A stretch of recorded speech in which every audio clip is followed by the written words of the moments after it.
Hi தமிழக மக்களே, welcome to national institute. மாதிரி நான் ஏற்கனவே சொன்ன மாதிரி வதன்னு கவர்மெண்ட் எக்ஸாம் போட்டுக்கிட்டே இருக்காங்க. மறக்காம நம்ம சேனலை சப்ஸ்கிரைப் பண்ணுங்க. அப்பதான் ஸ்டேட்லேருந்து சென்ட்ரல் வரைக்கும் என்ன கவர்மெண்ட் எக்ஸாம் போட்டாலும் உங்களுக்கு நோட்டிஃபிகேஷன் வந்துடும். இப்போ பார்த்தீங்கன்னா ஹைகோர்ட்டில் வந்து பார்த்தீங்கன்னா ஒரு நோட்டிஃபிகேஷன் போட்டிருக்காங்க.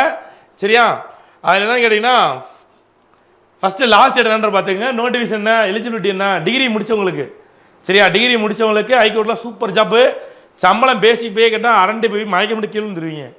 சரியா, அந்த மாதிரி மக்களே சீரியஸாக. ஸோ ஃபஸ்ட்டு லாஸ்ட் டேட் என்னன்ற பார்த்துக்கணும். லாஸ்ட் டேட் வந்து பார்த்தீங்கன்னா இந்த மாதம் 29 ஜூலைக்குள்ளே நீங்கள் அப்ளை பண்ணணும். சரிங்களா, ரைட் மக்களே. இதான் பார்த்தீங்கன்னா வேகன்சிஸ் போட்டுருக்காங்க பாருங்க. Tamil and Telugu interpreter, Hindi Kannada Malayalam interpreter. பேசிக்கே வந்து 56,000 ரூபா சம்பளம், லெவல் 22 வரைக்கும் போகும். சரியா, இது 2,05,000 வரைக்கும் சம்பளம் கூட்டிகிட்டே போகும். கொஞ்சமாக கூட்டிகிட்டே போகும். சரி, இந்த போஸ்டிங் எப்படி சார் நான் வாங்குறது? தமிழ் தெலுங்கு 5 இருக்கு, ஹிந்திக்கு 1, கன்னடத்துக்கு 1, மலையாளத்துக்கு 1. கவனமாக பாருங்க, ரொம்ப சிம்பிள். ஃபர்ஸ்ட் குவாலிஃபிகேஷன் உங்கள் ஏஜ் வந்து 37க்குள்ளே இருக்கணும். நீங்கள் SC ST MBC DNC BC BC முஸ்லீம் கேட்டகரியாக இருந்தீங்கன்னா, சரிங்களா, ஒருவேளை நீங்கள் இந்த கேட்டகரி இல்லாமல் அன்ரிசர்வ்ல இருந்தீங்கன்னா உங்கள் ஏஜ் லிமிட் வந்து 32க்குள்ளே இருக்கணும். சரிங்களா, இதுதான் முதல் தகுதி. ஏஜ் லிமிட் இருக்கா? சரி, அடுத்து 2வது தகுதியை பார்க்கலாம் மக்களே. பார்த்தீங்கன்னா இதான் போஸ்டிங் எலிஜிபிலிட்டி. நீங்கள் 10th +2 டிகிரி ஏதாவது ஒரு டிகிரி முடிச்சுதான் ஓகே தான்.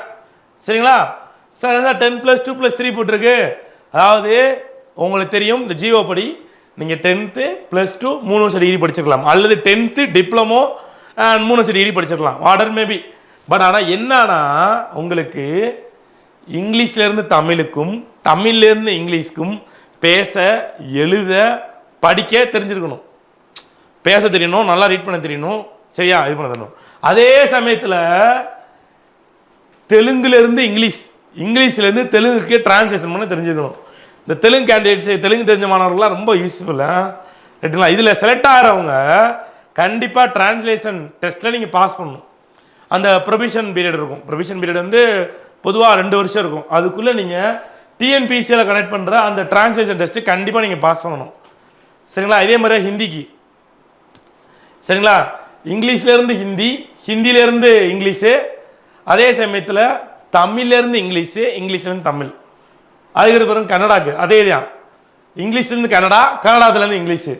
அதே மாதிரி பார்த்தீங்கன்னா தமிழ்லேருந்து இங்கிலீஷு, இங்கிலீஷ்லேருந்து தமிழ். ரைட்டுங்களா, அதுக்கடுத்து மலையாளம், இங்கிலீஷ்லேருந்து மலையாளம், மலையாளத்துலேருந்து இங்கிலீஷு, அதே சமயத்தில் இங்கிலீஷ்லேருந்து தமிழ், தமிழ்லேருந்து இங்கிலீஷ். நீங்கள் நினைக்கிற மாதிரி கூகுள் டிரான்ஸ்லேட்லாம் வச்சு நீ அங்கெல்லாம் போய் ஒன்றும் பண்ண முடியாது மக்களே. எக்ஸாம் இது பண்ணுவோம். சரியா, இது எக்ஸாம் பீஸ் மக்களே பார்த்துங்க. ஸோ அதாவது பிசி முஸ்லீம் MBC denotified community and unreserved உங்களுக்கு ஃபுல்லாக 1000 ரூபா. எஸ்சி மாணவர்களுக்கு ஃப்ரீ பீஸ் கிடையாது. சரி, இந்த போஸ்டிங் உங்களுக்கு நீங்கள் வாங்கணும்னா என்ன செய்யணும்? ஃபஸ்ட்டு பிலிம்ஸ் பாஸ் பண்ணணும், OMR. அதுக்கப்புறம் மெயின் எக்ஸாம் எழுதணும். அதுக்கப்புறம் அது இன்டர்வியூ 25 மார்க். சரியா, சரி, முதல்ல பிலிம்ஸ் எக்ஸாமில் சிலபஸை பார்த்துருவோம். ஜென்ரல் இங்கிலீஷ் அல்லது ஜென்ரல் தமிழ் நீங்கள் சூஸ் பண்ணிக்கலாம். ஃபிசிக்கலி ஹேண்டிகேப்டு மட்டும் என்ன பண்ணிக்கலாம், ஜென்ரல் தமிழ் யூஸ் பண்ணிக்கலாம். இது வந்து 50 கொஸ்டின் தமிழ், 50 கொஸ்டின் ஜிகே, மொத்தம் 100 கொஸ்டின். சரியா, வழக்கம் போலதான் இது கிளாஸஸ் நம்ம மதுரை நேஷனல் இன்ஸ்டியூட்டில் போய்கிட்டு இருக்கு மக்களே. சரியா, டிஸ்கிரிப்ஷனில் நம்பர் கான்டெக்ட் பண்ணி நீங்கள் கேட்டுக்கலாம். பார்ட் பியில் இங்கிலீஷ் லாங்குவேஜ் மட்டும்தான் இருக்கும். சரிங்களா, questions. Part B will be available only if candidate secure. நீங்கள் பார்ட் ஏல தமிழ் லாங்குவேஜில் மினிமம் 40% மார்க் எடுத்திருந்தா தான் உங்கள் பேப்பரை திருத்துவாங்க. ஏன்னா தமிழ் எலிஜிபிலிட்டி கம்பல்சரி. சரிங்களா, அதே சமயத்தில் நீங்கள் 40 மார்க் எடுத்தாலே போதும். நீங்கள் அதில் போய் 100 எடுத்துட்டேன், இதில் ஜிகேல விட்டுட்டேன்னா ஒன்றும் பண்ண முடியாது. தமிழுங்கிறது ஜஸ்ட் ஒரு எலிஜிபிலிட்டி, 40% நீங்கள் எடுத்துருந்தா போதும். ஆனால் சரிங்களா, இது வந்து பார்த்தீங்கன்னா பார்ட் பி வந்து பார்த்தீங்கன்னா அதில் நீங்கள் எடுக்கிற மார்க் தான் மெரிட் லிஸ்ட்டில் கன்சிடர் பண்ணுவாங்க. அதுலேருந்து ஷார்ட் லிஸ்ட் ஆகி தான் மெயின் எக்ஸாம் போவீங்க. சரியா, மெயின் எக்ஸாம் வழக்கம் போல தான். Translation area English to Tamil, Telugu to English, English to Telugu 15 mark. சரிங்களா, அதே மாதிரி Tamil to English, English to Tamil. அதுக்கடுத்து letter writing, precis writing, elaboration, essay writing. சரியா, இதெல்லாம் வந்து 10 கொஸ்டின்ஸ், அவ்வளோதான். இதே மாதிரி தான் ஒவ்வொருக்குமே. இது ஹிந்திக்கு வழக்கம் போல் English to Tamil, Tamil to இது English to Hindi, Hindi to English, Kannada to English, English to Kannada, Malayalam to English, English to Malayalam. இது ஃபுல்லாக முடிச்சு இது பண்ணிங்கன்னா கடைசியாக இன்டர்வியூ.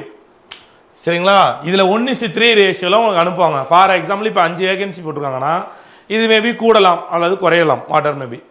அதில் இப்போ 5 வேகன்சினா 15 பேர் இன்டர்வியூ அனுப்புவாங்க. சரிங்களா, அவ்வளோதான்.